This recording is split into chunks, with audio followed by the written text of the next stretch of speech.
Okay, so we can get started. Like I said, Steve's going to be a few minutes late, so I'll call us to order at 6:02 on Thursday, November 19th. So thanks, guys. I know this was last minute to jump on. I asked Bob and Nancy if they had a few minutes because and I get it, and I know parents, we try to get them to go to the school, but we had some concerns brought up to us, and with just kind of here, and we knew with teachers being out and stuff, and then getting the information that we did from you guys about the number of staff that are out.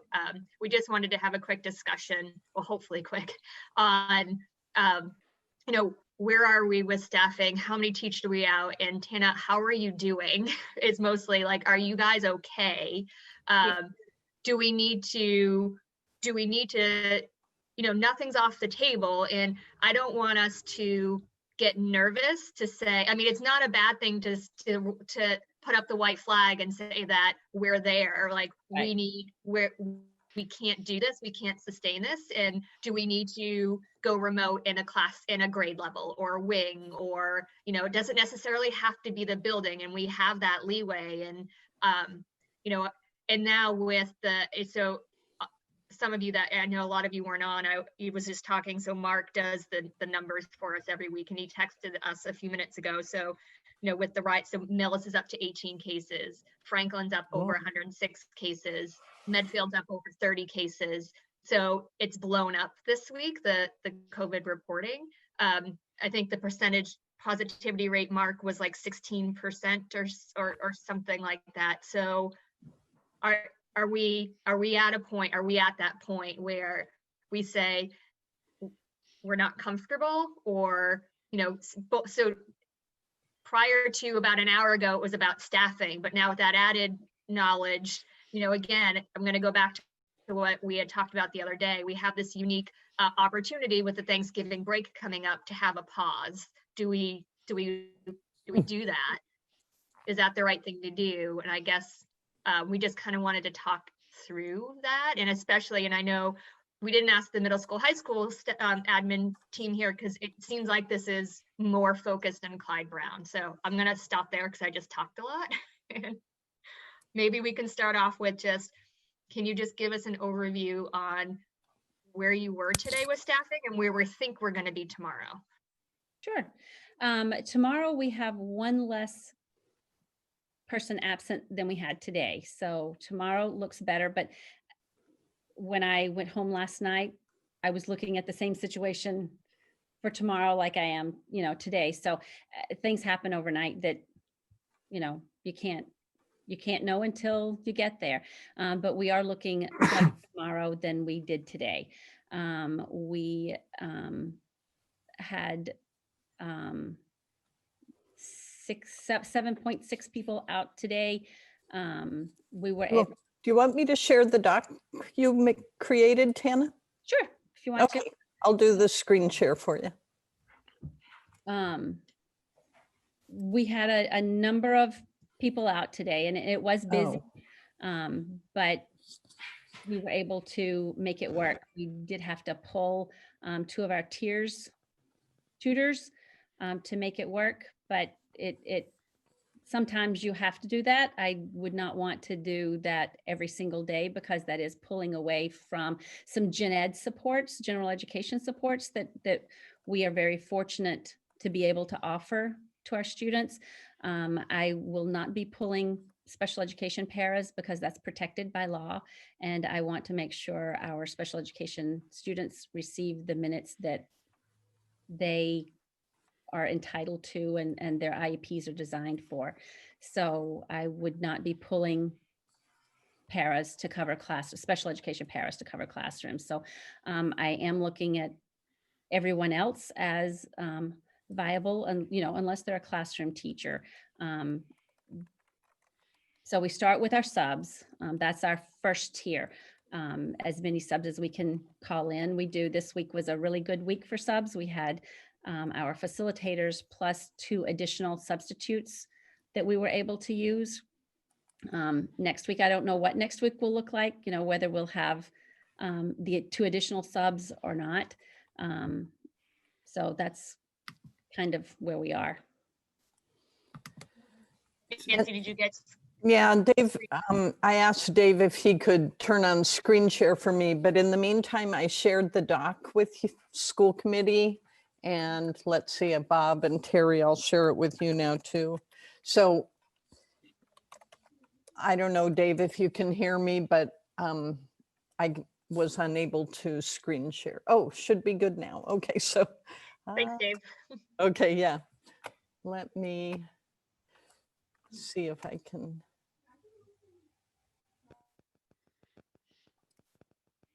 So I created a document without using specific teacher names, so that you could kind of see what today looked like for us. And through the course of the day. So for a first grade teacher, I had a learning facilitator. For the 3 second grade teachers, I had a tutor, a learning facilitator, and the SI assistant. For the 3rd grade teacher, we used a TIERS tutor. And then we had a special education teacher out. So we had the sub 1. We had another special education teacher out who was working remotely. So she worked with her children virtually today. And then one para was substitute 2. And then the other para, we had our BCBA who supports in that classroom, was able to go in and support that classroom a little bit more than she typically does to help cover for that additional staff member being out. So Tana, can I just ask a question? So are these people that were some of these teachers that were out, were they able to teach remotely, or are these complete coverage? No, there's only one complete coverage, and that was in the facilitator 2 was a complete coverage because that teacher was not able to teach remotely. Everyone else was able to teach remotely. So we had the teacher teaching the class, we had the substitute in the classroom to monitor, make sure that everything was projected for the students. And then when the teacher was asking questions, the substitute would call on someone here at school if they had their hands raised, so the teacher would know that, so that students at home and in school could participate. Okay. So Tana, question on, so for the not the learning facilitators, because that's kind of what they're there for, or even the substitute who's coming in from outside as a regular sub, but for like the TIERS tutors and the SI assistant, did they have other work or duties or things that other people then had to cover? Or did we just? Those students were, so the TIERS tutor will pull students and work with them in 30-minute sessions, and then they rejoin the classroom. So those students were not seen today. That is a general education service that we have for students. They're identified through some assessments, needing some additional support. So those students were not seen today. So they stayed in their classrooms. The learning facilitator, the SI teacher supports in the classrooms. So, with additional Spanish immersion. So she taught one class today. So there was not that extra conversational piece in the Spanish immersion programs. Okay. That's a lot. So you said as of now, of one less. Yes. Okay. And we have an extra person on deck just in case. We've talked to both of our subs, and we've got an extra person on deck for tomorrow just in case. So with the 3, so I'm looking, it's mostly 1st and 2nd grade, right? With the 3 2nd grade teachers being out, does it make sense to go remote for 2nd grade to help relieve some of that pressure? For one day, I don't know that would make a whole lot of sense in my, it just doesn't, it doesn't seem necessary for one day to me. If that's all that we were going to go remote for, especially calling it this late at night, parents would have to scramble around to get coverage when we can provide that support in the classroom. So that's, not a call that I make, but if you're Yeah. asking my opinion, I think for one day, I would not do it because Okay. we do have the coverage for tomorrow. No, I understand that. So let me ask it another way. The second grade issues that we're having with teachers being remote, is that do we know if it's going to spill into next week? One will. I don't think the others will, because those were situations where the staff, I think, were being proactive and just making sure. So as soon as we get their results back, they will be back in the classroom, and that should be tomorrow, Saturday, Sunday, somewhere right around in there. I'm expecting that they will be back in on Monday. But with the testing, who knows? Yeah. Okay. So can I ask just because since it's open, is there, I guess the question with those who opted to get tested, Hmm. do we know that it is purely, I guess for lack of a better term, proactive, or I guess it begs the question if they believe that they were actually close contacts and should go get tested? So with the Board of Health, they would not, because Diane ran everything through with the situation that you're talking about. She talked through that with the Board of Health, and the Board of Health determined that they were not close contacts. So I can only know, I'm certainly not an expert in that area, so I have to trust the Board of Health in telling me that they were not close contacts from the information that Diane went through with the Board of Health. I did speak with some of them. Some of them were just unsure and felt like they needed to do it for their peace of mind.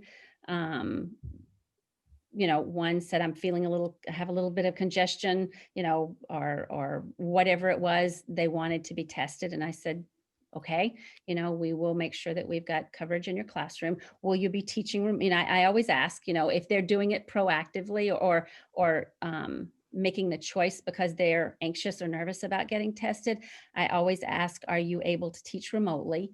And if they are, I say, great, we will have someone cover your classroom, and they do all of the instruction, and we just make sure that there's access in the classroom and coverage.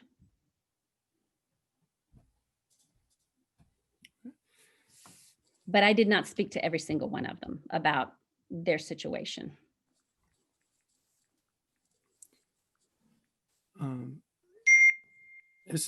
So another question, back to kind of the coverage of the people who are covering. Mhm. How did, and it may be aides and it may be kind of non-classroom responsibilities, but by having to shift everybody around, did we have people that had to move throughout the building in different classrooms, like covering lunch duties or anything like that? We have multiple people covering lunch duties throughout the day. So that's something that we always have. With And are they going into separate classrooms, like Sep- multiple classrooms? yes, that's kind of the way that lunch duty works. Yeah. All right. And Because that's, is it usually only two? They usually. that's different than the communication we got this morning. No, well, no, but it's usually the people on duty are responsible for usually two classrooms, or sometimes they walk in the common area. And It depends on the classroom. Fifth grade, we have sometimes somebody standing between the two classrooms doing that. Sometimes, depending, we have one person floating around to each room, checking on people in that respect. So sometimes it's one person going into the 4 classrooms, sometimes it's one person standing between 2 rooms, and sometimes it's an individual person in each room. So that's the standard, Right. right? So That's today not a wasn't, change. yeah, today wasn't different than the standard is what I meant, I guess. Okay, so when we asked about it this morning, we were told that the coverage that was put in place is for a full day and there's no movement between classes. For the But- teachers. For the coverage, yeah. Okay, so then I'll ask the question differently. How many bodies do we have moving within the building that are going to separate classrooms, multiple classrooms within the day? So that would be our UAs. That would be paraprofessionals. That would be lunch coverage. Special education teachers. And I think tutors pull students out, so they don't go into the classroom.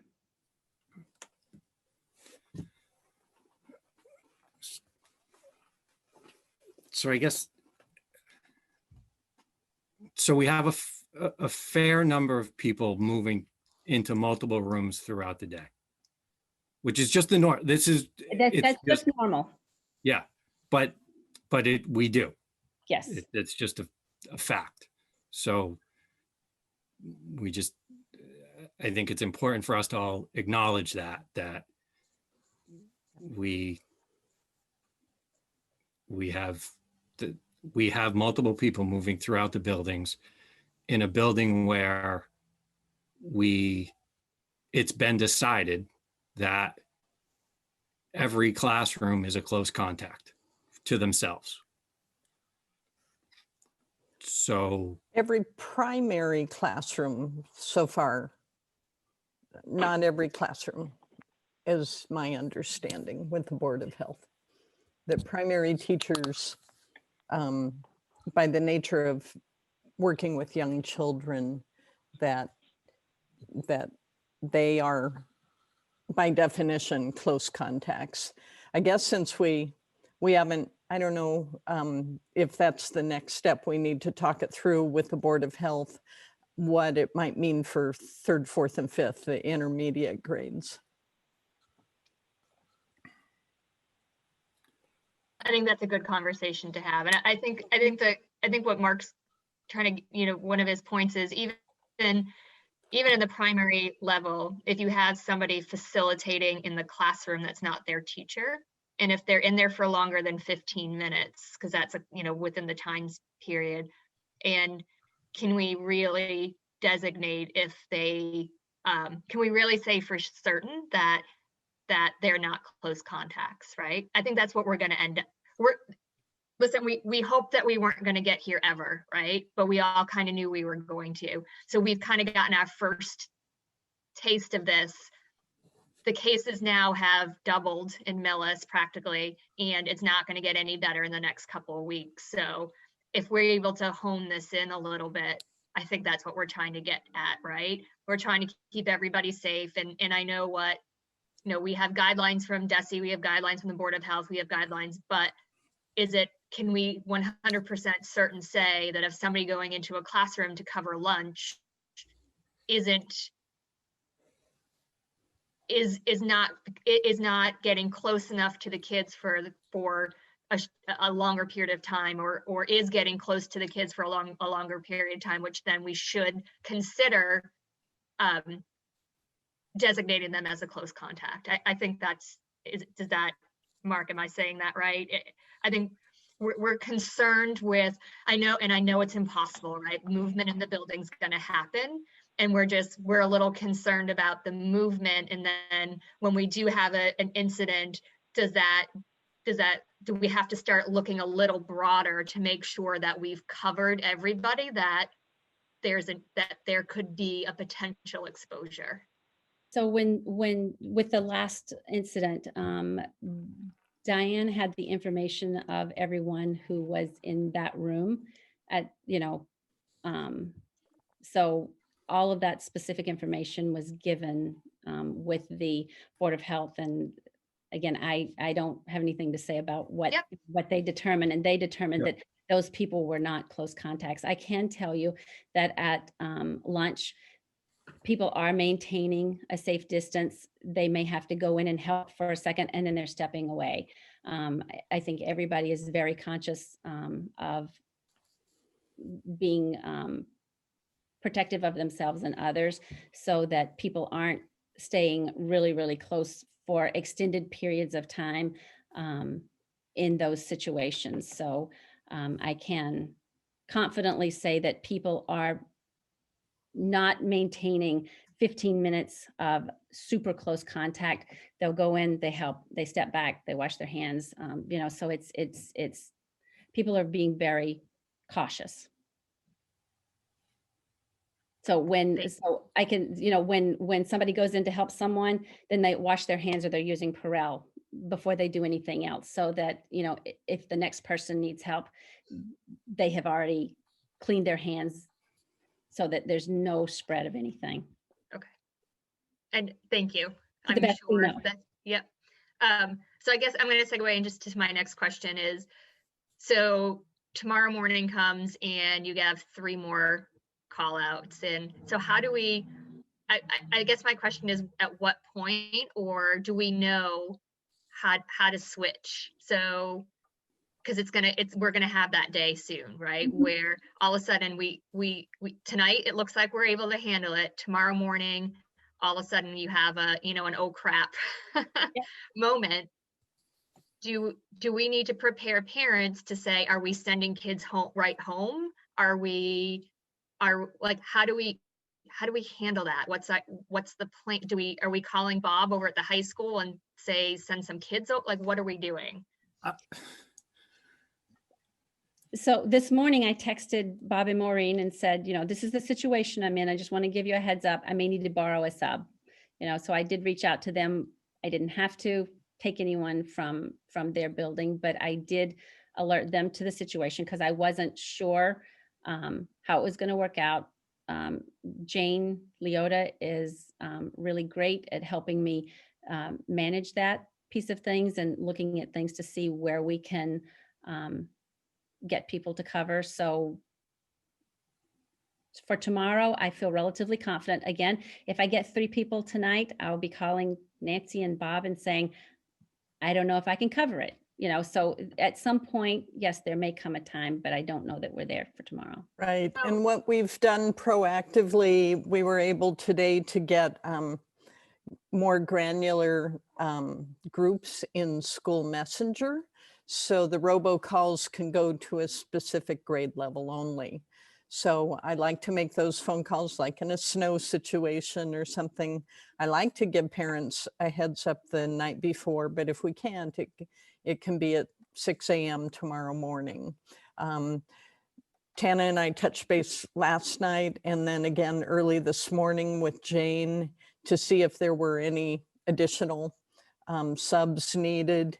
Usually Jane will, people will call in by 7. They're supposed to call in by 6 a.m., but we should know in that window. And then we have it set up to be not only email and text message, but a robocall. So I'm gonna, and I know do you one more and then you could, so if we know, so I think I looked at the list and there was not, right? I think there was 9 things that you moved around. So let's just say 9 is our number that, where if it gets to 10, we can't handle it, right? So if we're within 1 or 2, that 1 or 2 is going to tip us over, do we say that, do we set our number that allows for 1 or 2 additionals that then we can handle it? So if we say 9's our number, once we know of 7 that are going out that are not going to be there, we call remote, whether it's a grade level or something, because we know if 2 more or 3 more call out, we can't do it. Like I'm not sure. I guess I'm, as a parent too, I don't know if I'm comfortable with, we're going to have to just wait for tomorrow and cross our fingers, because I think that we need to have some sort of formula or plan that says, when we get to this number, we're not sure the next day if we can sustain it. So we need to proactively say, we need to relieve some of the pressure somewhere. And we need to say that, whether it's, and I'm just using it because we saw like, we need to relieve that pressure somewhere, whether it's, I know Nancy said at grade level. So is it because we know there's a lot of people out in second grade? Do we say second grade is remote, or is it the whole school, or is it, I don't know if I'm comfortable just saying that we're kind of rolling the dice to see if we can have school tomorrow, or we're rolling the dice to see if we're physically able to do this. And I want to also be cognizant of, you guys are human, right? And this is not easy. And I'm sure the last couple of days on all of the teachers have been scary and hard, and to juggle all this. And why are we like, what's stopping us from relieving some of that pressure? I think the main thing is that for the majority of parents, they want their kids in person, and they want, we hear from a lot of parents, they want more in person. And the disruption of going remote is a disruption. And I was reading an article today about the churn, the back and forth. So since we're in hybrid right now, that's the stable model, and we'd like to keep that and support that. We've identified, I think, 3 or 4 more people that we can tap into without impacting special ed services that we haven't tapped into yet. And we don't want to, because yes, they have other jobs to do. And we also have administrators, not principals because they're running their buildings, but curriculum, technology, PPS director, myself even, they, I know last year when was it last year? It seems so long ago. Anyway, covering classes because of the Fuse initiative, it was really, really a fun thing for the administrators to do at that time, and they really enjoyed it. So they are not averse to doing that when needed. Yeah, and I get it, Nancy. I'm going to challenge that a little, because we do remote well, and the kids do it well, and the teachers do it well. Some kids do it well, and for Sure, some kids it works sure. well. Sure. And I'm not sitting here saying that I think that we should go all remote, but we have snow days. So do we need, and we call that at 5:30 in the morning. I'm just trying to think of like,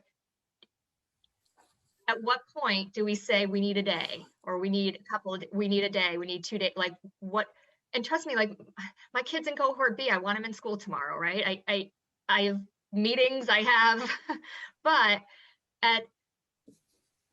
I don't know. I'm struggling with it a little bit. Just hearing what Clyde Brown has had to go through just to cover when the teachers are remote, and half the class is remote, that I'm struggling to see why we're fighting so hard, or trying so hard to keep stay in hybrid, which, and I know, our goal is to, but when you kind of take a step back and kind of look at what's going on, I'm struggling a little bit of why we're just not saying we need a second. That's where I'm at. I'll let other people chime in, because I think we're committed. We do believe in person is the best for kids, at least part of the time. And you're right, we're at that tipping point. And remote does work remarkably well for a lot of kids, not all kids. And the kids who struggle more are the younger ones, and the kids with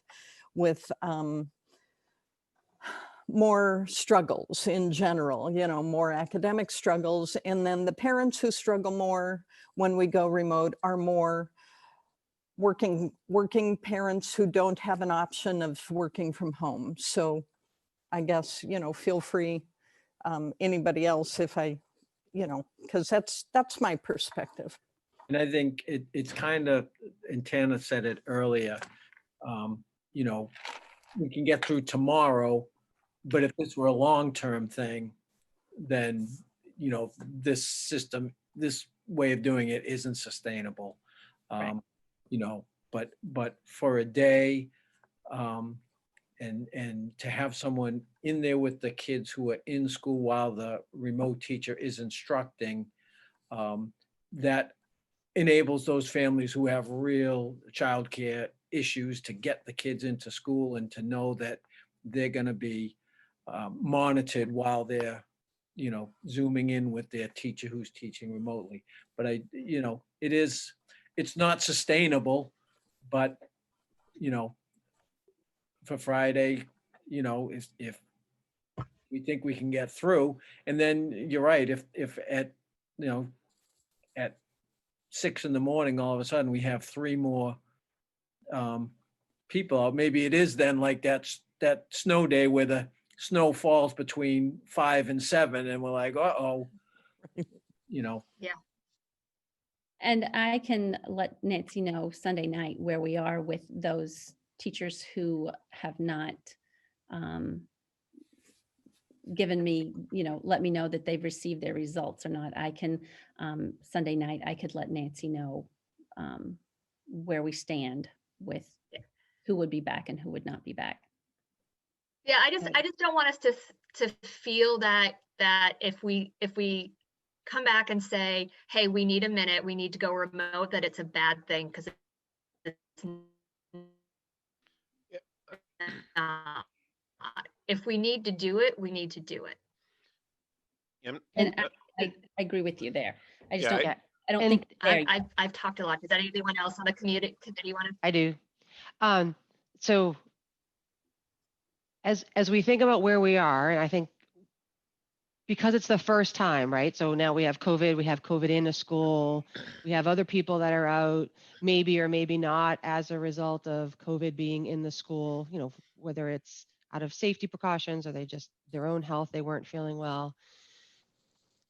Can we, as sort of a byproduct of this, kind of piggybacking on what Carrie said, can we use this as an opportunity maybe to set some of those thresholds? To say, like, at what point do we know that we are needing to potentially, to know that 10 is too many, right? If we're going to have 10 people out, that 10 is a number that we can't sustain.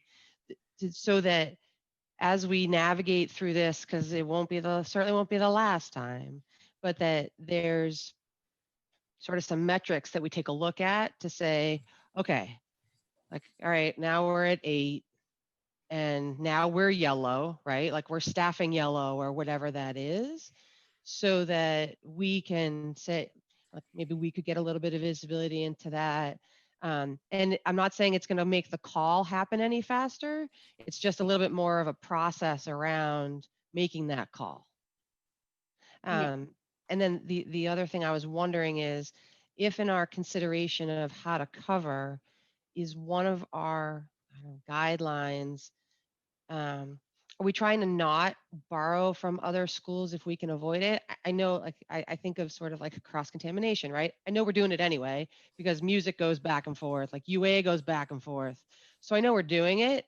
I just don't know. I'm just trying to think of, like, I'm guessing it's like the very last resort, but is that something that we say, listen, if we're going to have to borrow for another building from another building, is that another reason why we might look at, shutting down a class or a wing or something like that, if that would bring us to sort of that tipping point? So maybe I'm asking for kind of like what Carrie had said, a defined tipping point for both buildings, because this is going to happen.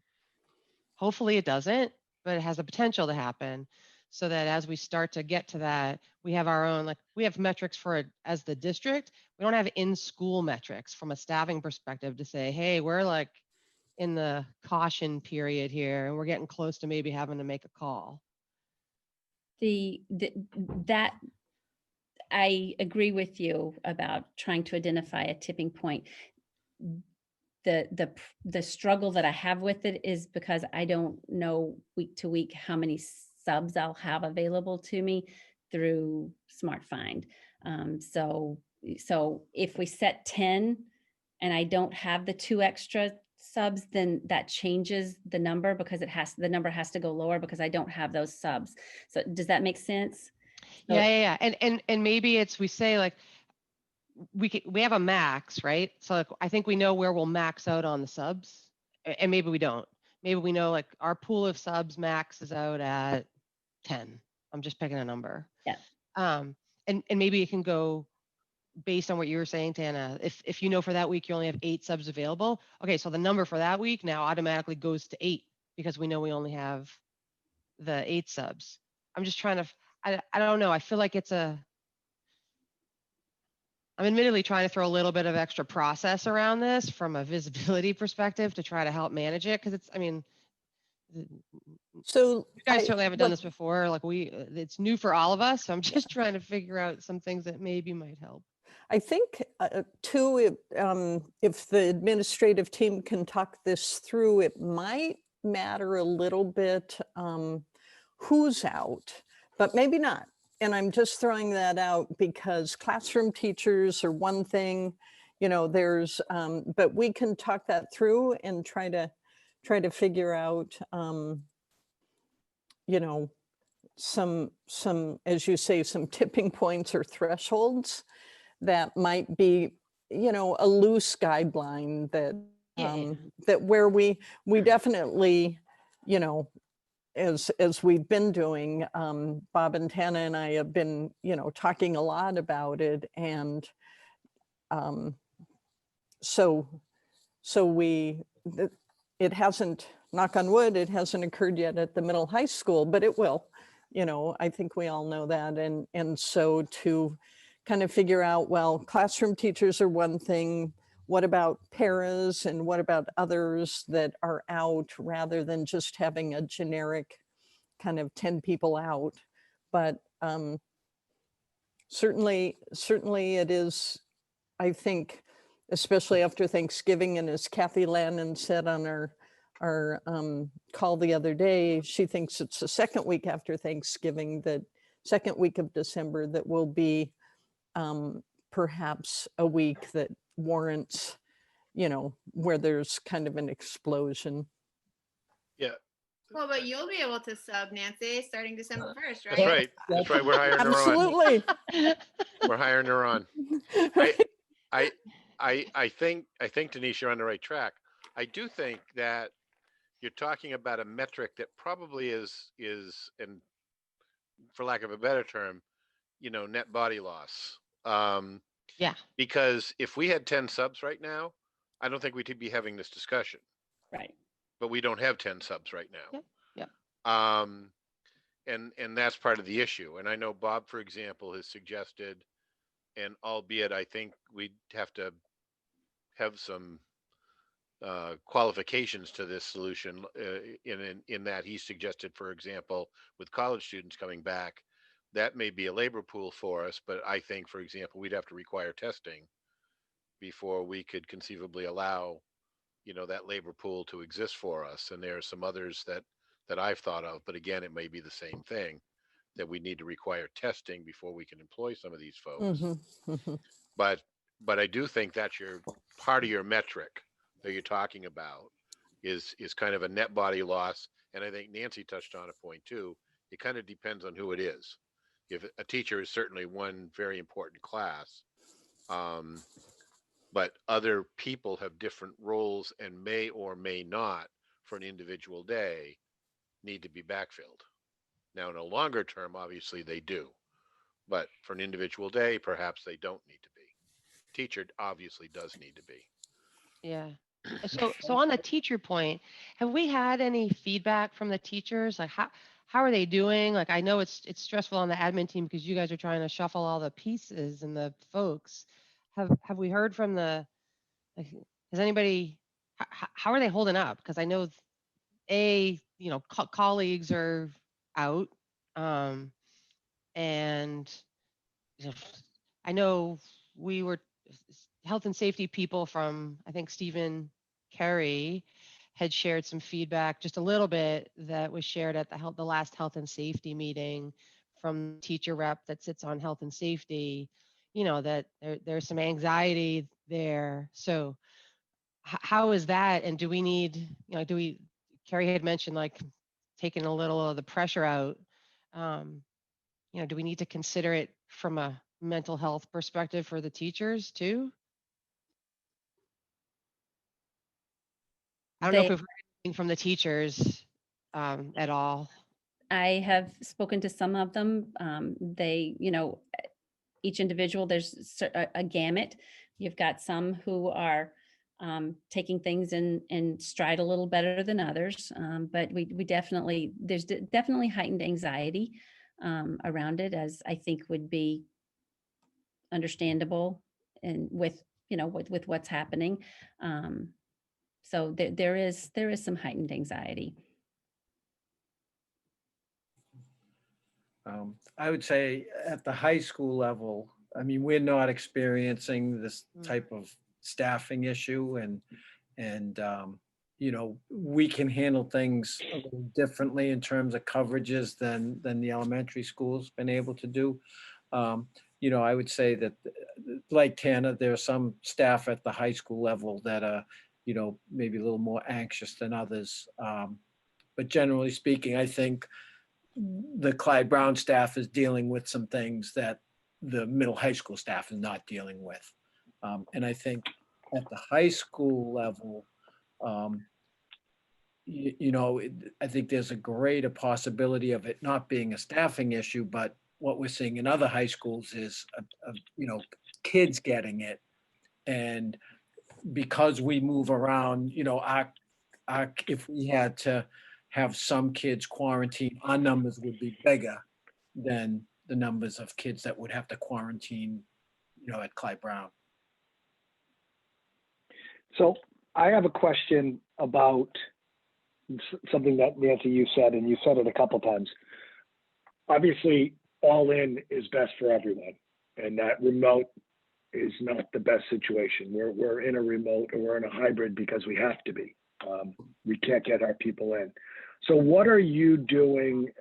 I'm assuming because you said that some families are not doing well, some students are not doing well. What have we done as a district about identifying those students or families and offering them whatever support we can? Is this a general conversation, or do you have identified families and students and I'm not looking for names clearly, but are we reaching out and offering whatever we can to support them? Because I just don't see this process or this remote hybrid thing going away anytime soon. So what are we doing? I think that, and the principals can help explain this, what the main thing, and they track it very closely at each building level, is, first of all, who's not attending regularly or who's occasionally not attending enough so that it's a concern, and they reach out, and Chuck reaches out, and Bob can talk to his process. And then at Clyde Brown, there's also on top of that the tiers. Well, all three schools have the tiers of support process where kids, we are assessing to see what the gaps are, and then there are the it's called a different name at each building, but the IST, the student teacher support teams that meet to talk about individual students and what they need, and what, is it social emotional? Is it academic? Principals, you want to add or flesh that out a little bit? I have a number of calls each week from parents wanting to have their kids in the building more. And I have to, I provide the information, the DESE guidelines of what we're looking at, the high needs, and, any of the guidance that DESE has given us, allowing us to have students in the room, in the building more than 2 days. And then I look to try to support them with their needs.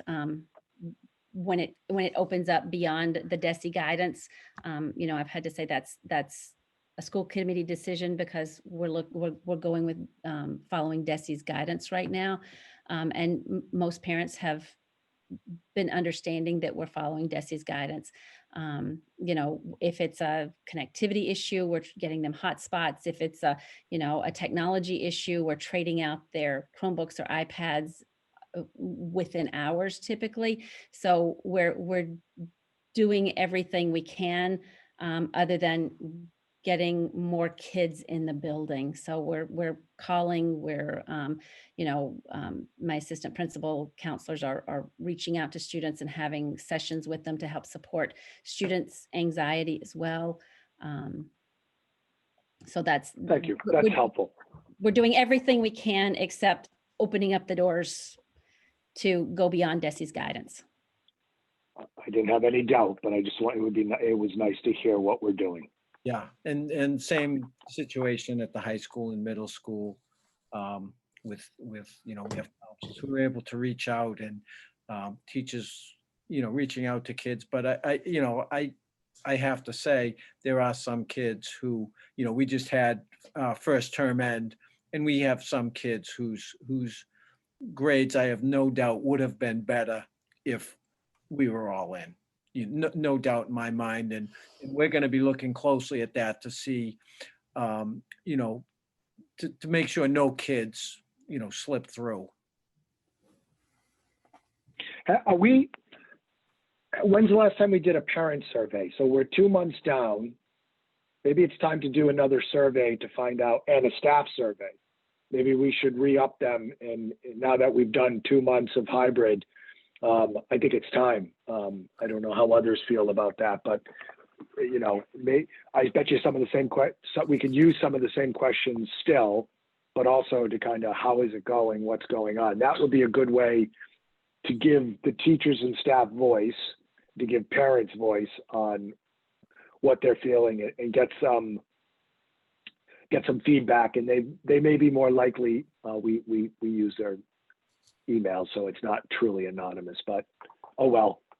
I think people are empowered to speak now, but I think we should do it. I think we should try to get a survey out as soon as we can after the Thanksgiving break. I agree, Stephen, and I think the parent-teacher conferences that just happened were a really good chance for parents and teachers to talk about how it's going for their kids. So I'm not sure if the principals have had a chance to do the, gathering feedback from the parents on how that all went. I'm sorry, go ahead, Tana. I was going to say it was mostly positive. Parents appreciated the opportunity to talk about their children. Some of that came back with, I need my kids in school more. They do better when they're in school. That was a big theme throughout the process. But I think we had a great connection with families. I think almost all of our families had contact with the teacher through phone, virtually, or through email. Some couldn't do the virtual or phone, so they requested email information.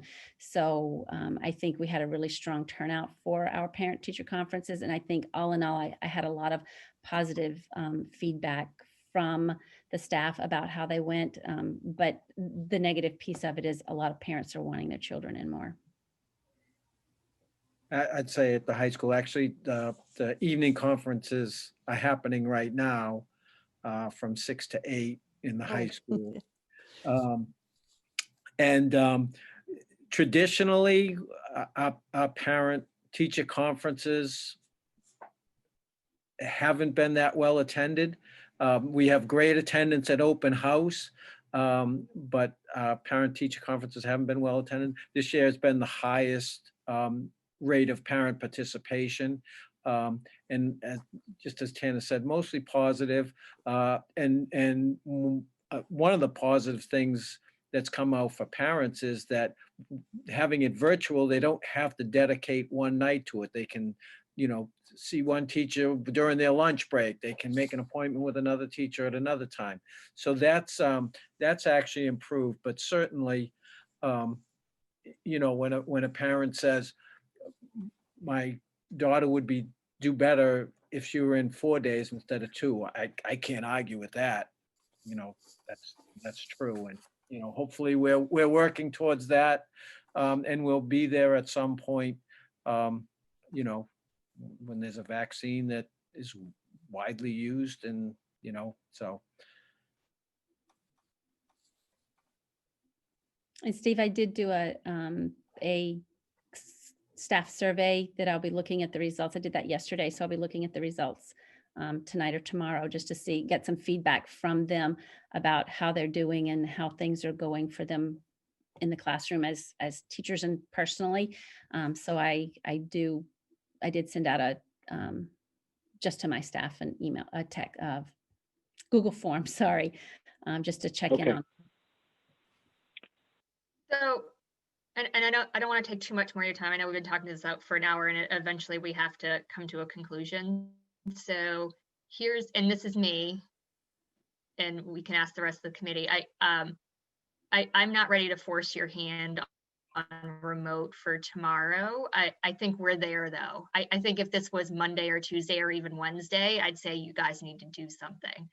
What I will say is, as one of 5 of a school committee member, if we're looking like this on Sunday, you guys need to call it. You have to. We can't do I would this. agree with that. I would absolutely agree with that. I was hoping that we could at least agree on, relieving some of the pressure and perhaps second grade for tomorrow. But again, I'm one. There's 4 others, but I think we're there, right? So certainly if it looks like on Monday that we're going to be close to that number, you got to do something. Not you, it's a we got to do something. I'd hate to do that. I don't want to go into Thanksgiving break with the anxiety with all of this. It's just not sustainable, like you said. And I'm gonna let anyone else from what everyone else thinks too. So I'll jump in, and I actually think we are there. I think that we should take a rest tomorrow. I just think that given the number of people and what staff did after finding out about the second case on Tuesday, the number of additional people who are out, and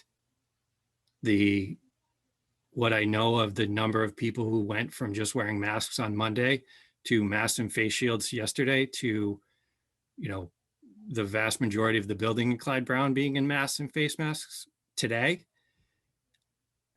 And I think that, as Tana mentioned, the level of anxiety in that building is extremely high. And I think that we are at the brink of staffing. And me personally, I think we should take tomorrow, take Saturday and into Sunday to figure out if we have enough staffing, understand how many of those second grade teachers are going to come back, and understand whether we can open Monday and Tuesday, but at least give people a couple of days break and get a handle on a little bit stronger handle on our staffing. But that's my opinion.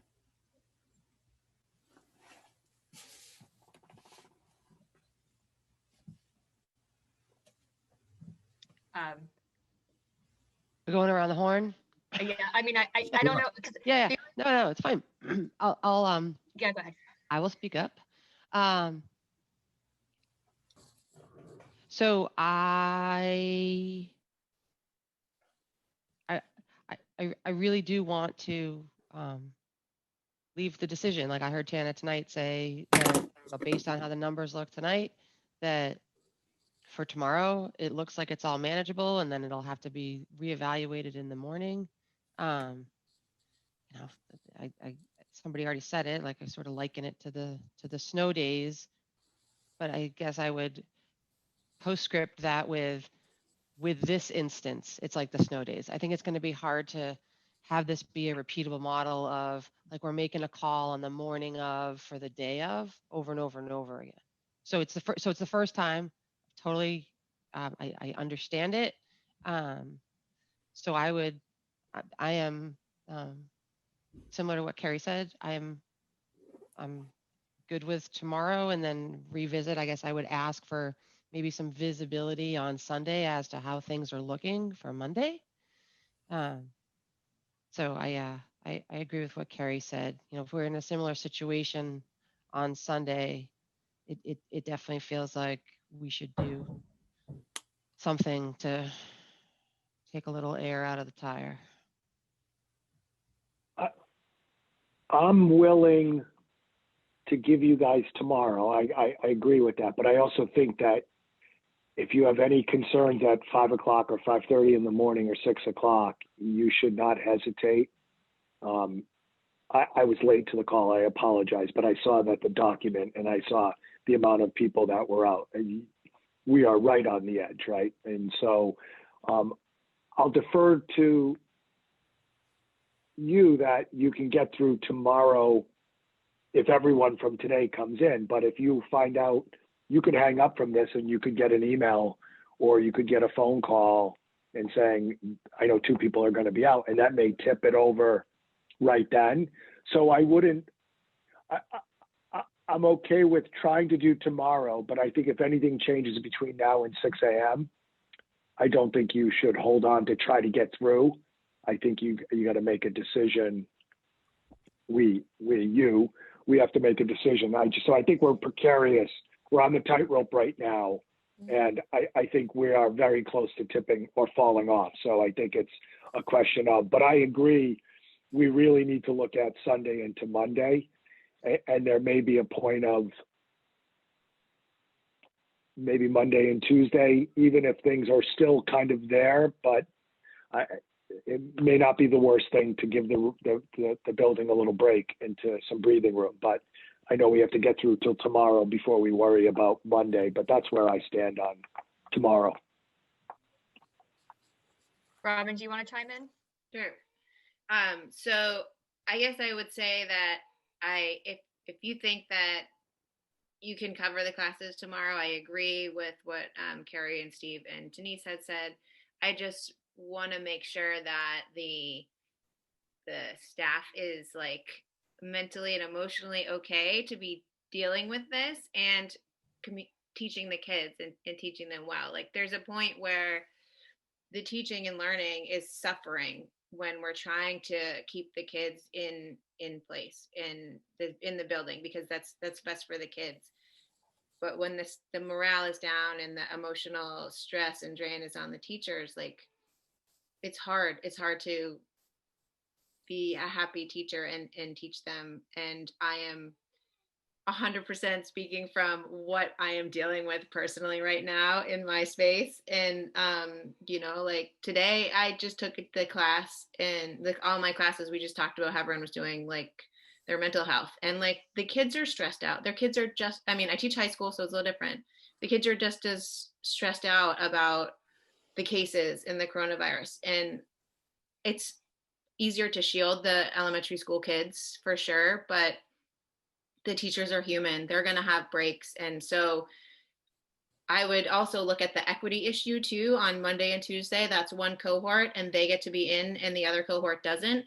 So we could potentially call remote for Monday and Tuesday, because then everybody's remote and then they don't get that extra like in-person time that the other group doesn't. So like there's other moving parts too that we could kind of consider for that as well. My kids are in the Monday, Tuesday cohort. So if you want to have them in there, like that's fine with us. But, poor Carrie, her kid isn't. So he's going to be remote anyway, and so, again, that might alleviate some stress for the teachers mentally going into Thanksgiving that people don't get to see their family. Like, you know, I love Wednesdays because I don't have to go into work and I get to sleep in an extra hour and a half. So I'm not saying that the remote is a bad thing, but maybe there's a little more of like mental health that it'll be good for teaching and learning in the long run there. So if you think tomorrow can work, great. But like everyone says, like it sounds like we're sort of on the brink here in many different aspects. I do think tomorrow can work. As with you guys, I think Nancy and I had the conversation about next week. If it continues, that we might need to do something else because I don't think we can sustain it into next week. You know, if we get some teachers back, that's a different ball game, but I do agree with you. But I would like to get through tomorrow and then look at where we are on Sunday night and reach out to Nancy and Bob, and then they would reach out to you and let you know where we are. Perfect. So can we just kind of, so we're not, you know, Sunday, we're not all like, all right, so can we just say by, I don't know, what's a good time that you guys, you know, Nancy or Bob can just say, hey, heard from Tana, we're good to go, or we're going to have issues. Is it 4 o'clock? Is it noontime? Is it what do we think? What do we think? I was going to suggest 6, but I don't know, you know, how quickly we can certainly, you know, I like to call snow days, certainly around dinner time, 6, 7, 8 o'clock at the latest, so that families can plan. So 6 at the latest, maybe even 5, we could touch base. And we'll work out the logistics. Because I turned 65 that day, Bob, and I might be celebrating. So, but I will not have, I will not, birthday. I will not leave y'all high and dry. The good news is, you know, we've been thinking about phrasing and how to phrase it, and School Messenger is now set up. It, you know, who knows, it might be a little glitchy the first time with the grade level striations to School Messenger and the robocall, but we will be prepared. Okay. Does 5 seem? And last thing I just want And to you say can is call just, me, Oh. Tana. Okay, I'll call Bob and not Nancy since it's your birthday. just last thing, Tana and Nancy and Bob and Terry, just thank you. I know this is awful, right? The situation is awful, and I know you guys are working your butts off. And Tana, I know you've had a tough couple of days, so thank you for everything that you do and the teachers are doing. So we really appreciate it. The teachers are phenomenal. I am so Yes. blessed to be here and working with the caliber of staff that we have here. They are absolutely amazing. And we are so fortunate to have Tana. It's really Yeah. amazing working with her. She's like, you'd never know she's a rookie. She's just hitting it out of the park. And I think people feel heard, they feel listened to, they feel supported. And I know she's doing a phenomenal job. Thank you. Agreed. All right, everyone. Good luck tomorrow. And Thank again, you. don't be, you know, if it's something changes, we'll support you. Thank you. Thank All right. Thanks, everyone.